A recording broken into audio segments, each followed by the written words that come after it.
இன்னைக்கு வீட்டில் வந்து அம்மா வந்து களி செய்ய போகிறாங்க. அது எப்படி செய்கிறாங்கன்னு செஞ்சு காமிப்பாங்க, வாங்க பார்க்கலாம். இன்னைக்கு ராகி களி செய்ய போகிறேன். எப்படின்னு செய்யலாம் வாங்க பார்க்கலாம். முதல்ல ராகி மாவை கட் பண்ணி சளிச்சுக்கலாம்.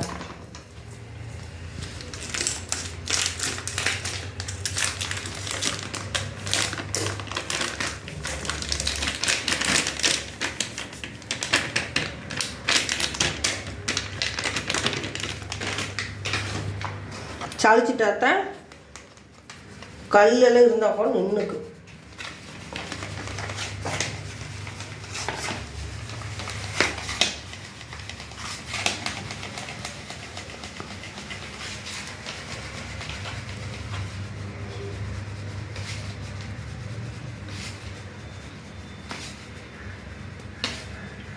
அடி திப்பி இருக்குது, அதை கொட்டிடலாம்.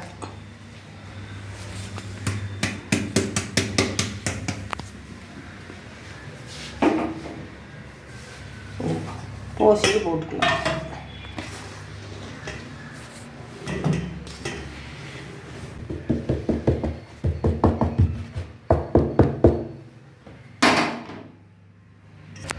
இப்போ அளந்துக்கலாம். எத்தனை டம்ளர் அளந்துக்கலாம். அளந்தாத்தான் தண்ணி ஊற்றுறதுக்கு அளவு தெரியும். ஒரு டம்ளருக்கு 2 டம்ளர் தண்ணி ஊற்றணும். அது அளவு கரெக்டாக இருக்குது. அதிகமாக போச்சுன்னா களி கொல கொலன்னு ஆயிடும். கம்மியானாலும் வேகாது.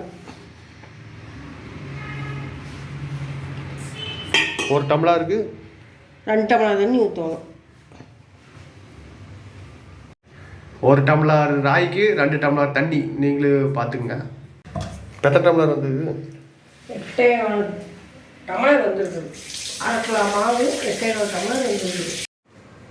8 டம்ளர் ராகி மாவு வந்துருக்குது. அதுக்கு வந்து அது 4 டம்ளருக்கு 8, அதுக்கு ஒரு 1/2 டம்ளர் 8 டம்ளர் தண்ணி ஊற்றுனா கரெக்டாக இருக்குது. 4 டம்ளர் வந்து இதில் ஊற்றுறேன், 4 டம்ளர் அதில் ஊற்றுறேன். தனியாக தண்ணி ஊற்றிக்கோணும். கலக்கறதுக்கு தனியாக ஊற்றுறோம். இதுக்கு வந்து பாதி தண்ணி ஊற்றி ஓசியில் பாதி ஊற்றிக்கோணும். இது பாதி தண்ணி ஊற்றி கலந்துக்கோணும்.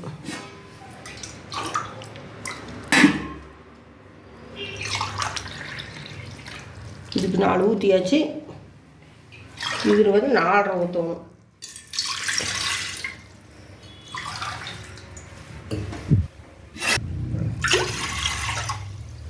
இந்த தண்ணி கொதிச்சதுக்கப்புறம் தான் அது கலந்து ஊற்றணும், இல்லைன்னா கட்டி பிடிச்சிக்கும்.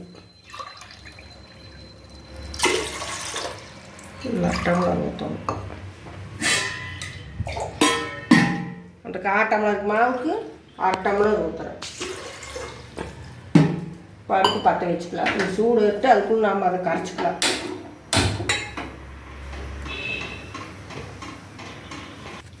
ராகி மாவு கலந்துக்கலாம். கட்டி இல்லாமல் நல்லா கலந்துக்கலாம். தண்ணி கொதிச்சதுக்கப்புறம் கலந்து ஊற்றினா தான் கட்டி வராது. சுத்தமாக கலந்துக்கணும். நல்லா கட்டி இல்லாமல் கலந்துக்கணும்.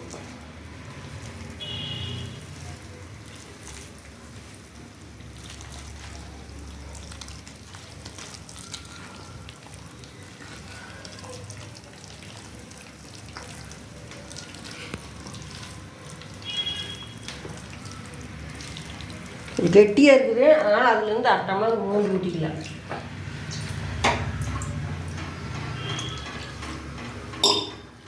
தண்ணி எக்ஸ்ட்ரா ஊற்றக்கூடாது, அதிகமாக ஊற்றக்கூடாது. அதுலேருந்து எடுத்துக்கலாம், எக்ஸ்ட்ரா ஊற்றக்கூடாது. அப்புறம் காய் ரொம்ப களி வந்து கொலகொலன்னு போயிடும், கெட்டியாக வராது, உருண்டை வராது.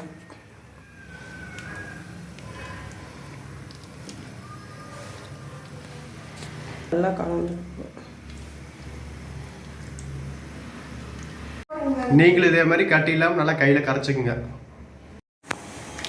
இப்போ சுத்தமாக நல்லா கட்டி இல்லாமல் கரைச்சாச்சு. நீ தண்ணி கொதிச்சதுக்கப்புறம் இதை எடுத்து ஊற்றி நல்லா கிளறணும். கிளறினதுக்கப்புறம் கெட்டியானதுக்கப்புறம் கீழே வச்சு மறுபடியும் கட்டி இல்லாமல் கிளறணும்.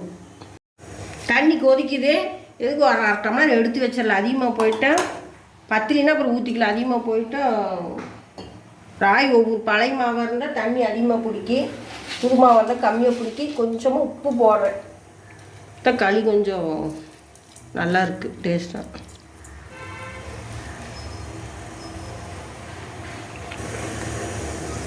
இப்போ தண்ணி கொதிக்குது. இப்போ ஊற்றி கிளறிக்கலாம். நான் கிளறதுக்கு மற்ற எடுக்கிறேன். ஒரு தனியாக ஏதாவது குச்சி இருந்தாலும் எடுத்துக்கலாம். கரண்டியில் கூட கிளறலாம். கொஞ்சம் கொஞ்சமாக இப்படி ஊற்றி அடுப்பு கொஞ்சம் சிம்மு வண்டிக்குங்க. கம்மியாக வச்சுருந்தீங்கன்னா கட்டி பிடிக்காது.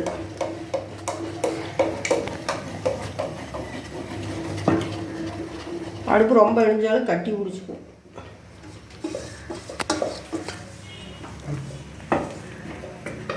கை விடாமல் கிளறிக்கணும். கட்டி பிடிக்கும். அடுப்பு வந்து சிம் கொஞ்சம் கம்மி பண்ணிக்கணும்.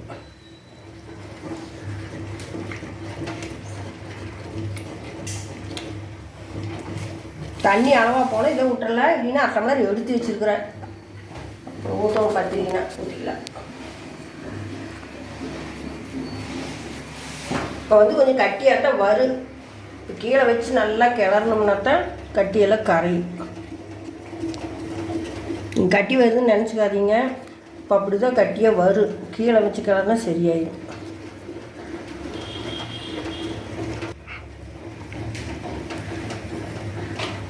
நல்லா வேக வரைக்கும் கெட்டியாக வரைக்கும் அடுப்புலேயே வச்சு நல்லா கிளறணும். பாருங்கள் நிறைய கட்டி வருது. இப்படி தான் வரும். இப்போ கீழே வச்சு நல்லா கிளறப்ப சரியாயிடும். கட்டியெல்லாம் சுத்தமாக சரியாயிடும்.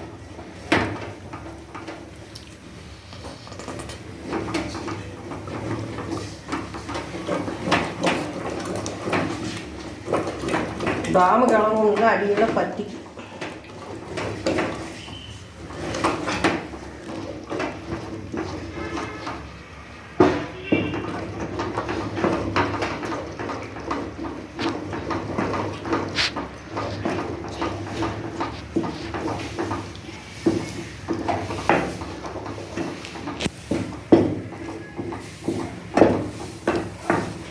கையை மாற்றி மாற்றி கிளறிக்கணும். கை வலிக்கும்.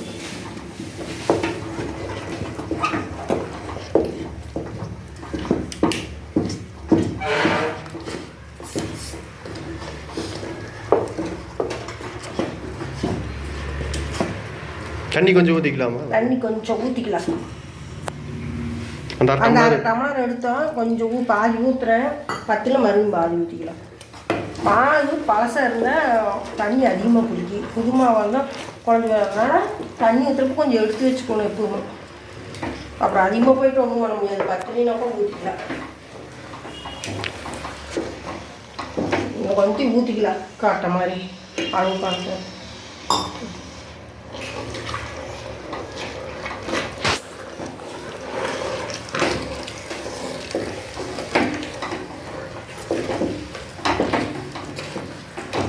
கிளறப்ப கை வலிக்கிட்டும் செய்யும். மாற்றி மாற்றி கிளறிக்கணும். மாவு கம்மியாக இருந்தால் கொஞ்சம் ஈஸியாக இருக்குது. அரைக்கலாம் தான் போட்டுருக்கோம்.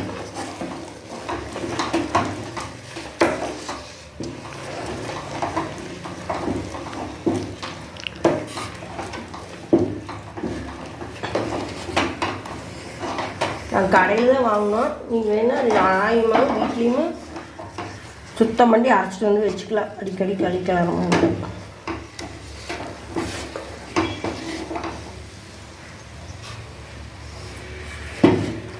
கை விடாமல் கிளறணும். அடி வச்சுக்கணும்.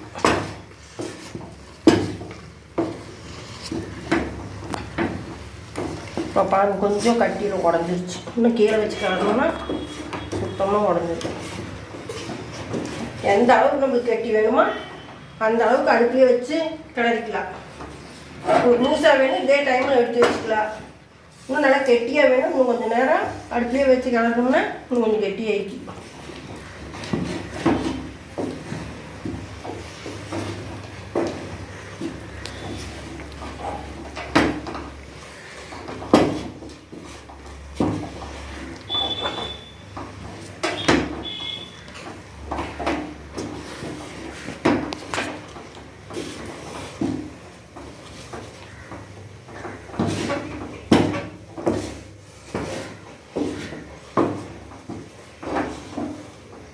நீ அடுப்பு ஆஃப் பண்ணிட்டு கீழே வச்சு நல்லா கிளறிக்கலாம்.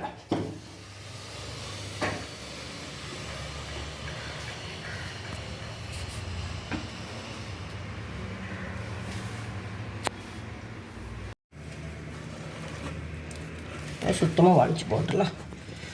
சூடாக இருக்குது, தண்ணி தொட்டு தொட்டு வலிச்சுக்கணும். நீங்கள் அடுப்புலேயே வச்சு கிளறமா இருந்தால் இன்னும் கொஞ்சம் தண்ணி ஊற்றி இப்படியே கிளறிக்கல ரொம்ப நேரம் கிளறணும். நாங்கள் கொஞ்சம் நேரம் கிளறி குக்கரில் வச்சு சவுண்ட் விட்டுருங்க. கால் சுடுது, அதனால் துண்டு வச்சுக்கலாம். நல்லா கிளறினீங்கன்னா தான் கட்டி இல்லாமல்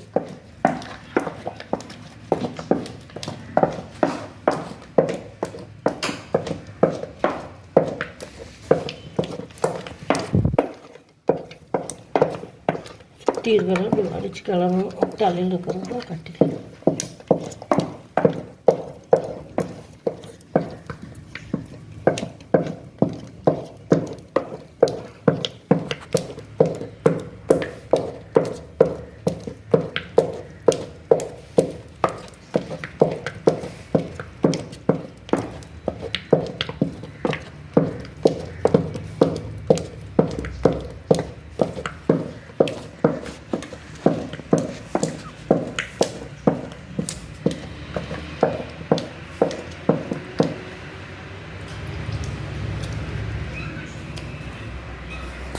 அப்பப்போ தண்ணி துடைச்சி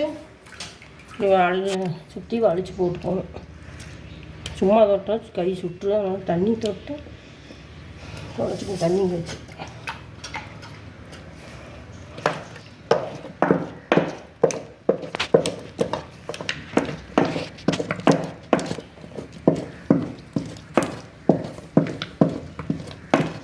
எவ்வளோ நேரத்துக்கு கிளறணும்? கிளறணும் நல்லா கிளற வரைக்கும் கட்டி இல்லாமல் இருக்குது. கை வலிக்கே கொஞ்சம் நேரம் நின்று அப்படி கிளறணும். கிளற வரை கட்டி இருக்காது. நல்லா தொட்டு பார்த்துக்கலாம். தண்ணி தொட்டு கட்டி இருக்குது அப்படின்னு தொட்டு பார்த்தா கண்டுக்கலாம். லைட்டாக இருக்குது, கொஞ்சம் நேரம் கிளறணும்.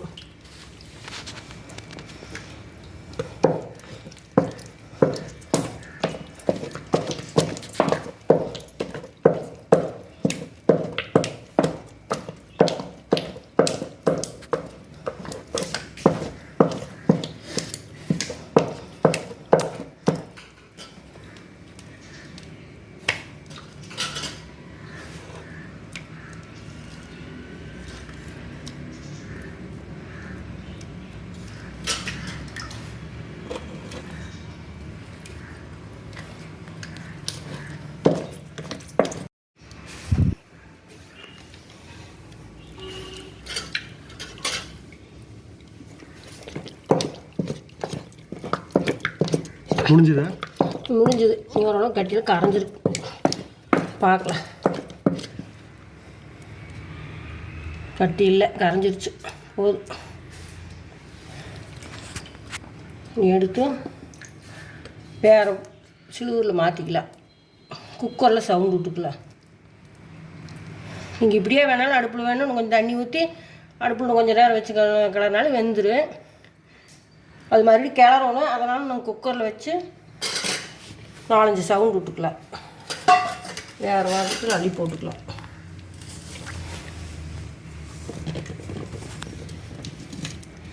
தண்ணி தொட்டு வேலி போட்டிங்கன்னா ஒட்டாமல் வரும் கரண்டியில்.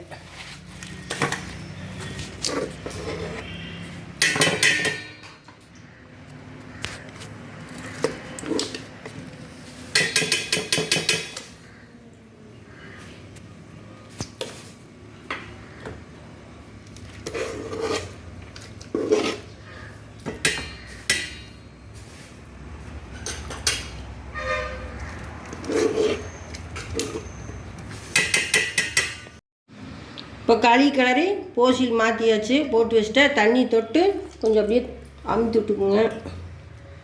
எதுக்கு? அது மேலே நல்லா முள் மாதிரி வந்திருக்கா, அது ஒரு மாதிரி ஆடை கட்டு மாதிரி வந்துடும். இப்படி தண்ணி தொட்டுட்டா காஞ்ச மாதிரி இருக்காது, இல்லைன்னா காஞ்ச மாதிரி ஆடை கட்டு மாதிரி வந்துடும். இப்போ குக்கரை வச்சாச்சு. அது கொஞ்சம் புளி போட்டிருக்குது. குக்கர் வந்து கப்பு பிடிக்காது இருக்கிறதுக்கு புளி போட்டிருக்குது கொஞ்சமாக. அதில் தண்ணி ஒரு ஊற்றிக்கலாம், அளவாக ஊற்றிக்குங்க. ரொம்ப ஊற்றினாலும் பொங்கு. ஒரு சொம்பு ஊற்றிக்கலாம். அடுப்பை பற்ற வச்சுக்கலாம். தண்ணி எதுக்கு? இப்போ தண்ணி உள்ளே வச்சு சவுண்ட் விடலாம். அப்போ களி வேவு. 4-5 சவுண்ட் விட்டாத்தான் தண்ணி களி வேவும். தண்ணி கொதிச்சதுக்கப்புறம் வச்சுக்கலாம். இதே மாதிரி நீங்களும் குக்கரில் வந்து புளி போட்டுக்குங்க. புளி போட்டிங்கன்னா குக்கர் இப்படியே வெள்ளையாக இருக்குது, கப்பு பிடிக்காது, இல்லைன்னா கருப்பாயிரும். தண்ணி கொதிச்சிருச்சு, நீ எடுத்து உள்ளே வச்சு தட்டு போட்டு மூடி வச்சிடலாம். மூடி வச்சாதான் வேர்த்த தண்ணி போகாது, குக்கர் பொங்குனாலும் அந்த தண்ணி உள்ளே போகாது. இப்போ மூடி வச்சு 6 சவுண்ட் விட்டுக்கலாம். அப்போ தான் நல்லா வேகும். களி கலர் மாறணும், அப்போ தான் வெந்துருச்சுன்னு இப்போ வெயிட் போட்டுக்கலாம். 6 சவுண்ட் வரட்டு பார்க்கலாம். இப்போ 6 விசில் வந்துருச்சு, வெந்திருக்கு. எப்படி இருக்குன்னு பார்க்கலாம். நீக்கி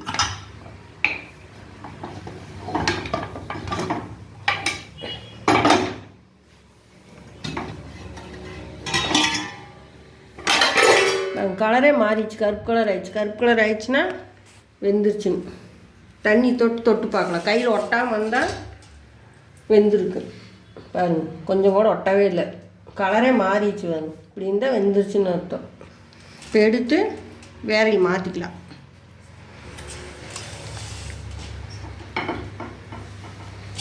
பாருங்க, குக்கர் புளி போடங்காட்டி கருப்பே ஆகலை, அப்படியே வெள்ளையாகவே இருக்குது.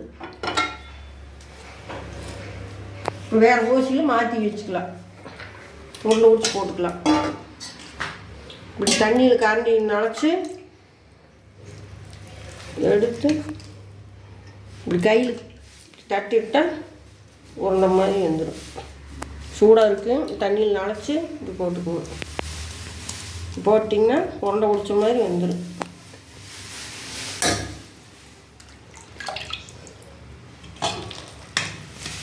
நீங்கள் பெரிய உருண்டையாக வேணுன்னா அதிகமாக எடுத்து பண்ணிக்கலாம்.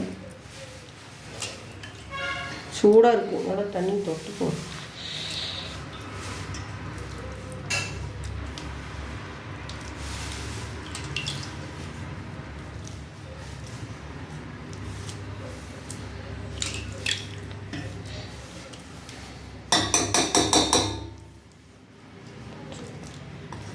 அமுத்தி விட்டுக்கலாம். இப்படி இருந்தாலும் சாப்பிட்றோம்.